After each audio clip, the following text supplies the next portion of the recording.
शेतकरी मित्रांनो नमस्कार. तर आज आपण कापूस पिकामध्ये जे आपण वारंवार शेतकऱ्यांना ह्युमिक ॲसिड सोडायला लावत असतो तर त्याचा आपण या शेतकऱ्यांना दिलेलं होतं. पाहू शकता आता इथं काही दिले, खत पण दिलेलं नाही, खताचा दाना आणि वॉटर सोल्युबल पण सोडलेले, फक्त ह्युमिक ॲसिड सोडलेलं आहे. तरी चांगल्या पद्धतीने कापूस पिकामध्ये आपल्याला क्वालिटी ही पाहायला मिळते. त्यांची आज आपण मुलाखत घेणार आहोत. तर चांगल्या पद्धतीने नियोजन केलं शेतकऱ्यांनी तर उत्पादन आणि आपलं जे रोगराई असते झाडावर येत नाही आणि खर्चही कमी प्रमाणामध्ये होत असतो आणि तो बेनिफिट शेतकऱ्यांना होत असतो.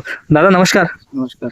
ह्युमिक ॲसिड सोडलंय का तुम्ही? फक्त हो, चांगला रिझल्ट वाटला का? एक नंबर क्वालिटी आली कपाशीमध्ये? Number quality.